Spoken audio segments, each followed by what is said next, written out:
प्रतिक्रिया आपली?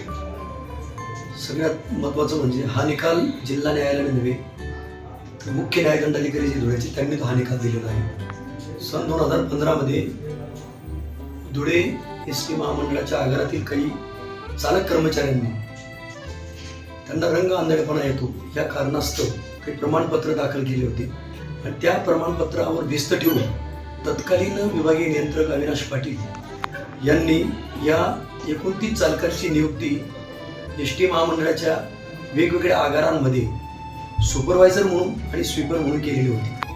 परंतु काही सामाजिक कार्यकर्त्यांनी त्या संदर्भातली माहिती मागून माहिती अधिकाराखाली सिव्हिल सर्जन धुळे यांच्या प्रमाणपत्रावर भिस्त न ठेवता जे मेडिकल बोर्ड आहे यांचं देखील प्रमाणपत्र या ठिकाणी घेणं गरजेचं होतं आणि ते न घेता यांना नियुक्ती दिली. या कारणास्तव नाना मोरे म्हणून जे काही एस टी महामंडळाचे अधिकारी होते यांनी गुन्हा दाखल केला होता आणि त्या गुन्ह्याच्या अनुषंगाने या 29 चालक त्याचप्रमाणे एस टी महामंडळाचे विभाग नियंत्रक, धुळे जिल्ह्याचे जिल्हा शल्य चिकित्सक, त्यानंतर मेडिकल ऑफिसर आणि विभागीय कर्मचारी अधिकारी यांच्यावर असे एकूण 32 लोकांवर गुन्हा दाखल झाला.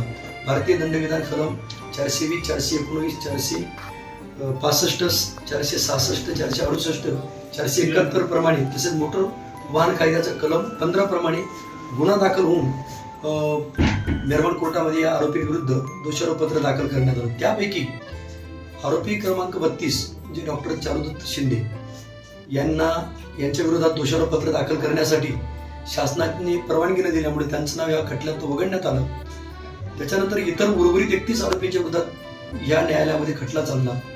परंतु या ठिकाणी आरोपींच्या वतीने मी स्वतः काम पाहिलेलं आहे. मला माझे सहकारी advocate Sarang Joshi, advocate Amol Patil, Salauddin Shaikh, advocate Kamar Ali Sayyed यांचं देखील सहकार्य लाभलेलं आहे. या ठिकाणी मेहरबान कोर्टासमोर अभियोग पक्षाने त्यांचा हा खटला काटेकोरपणे साबित केलेला नाही.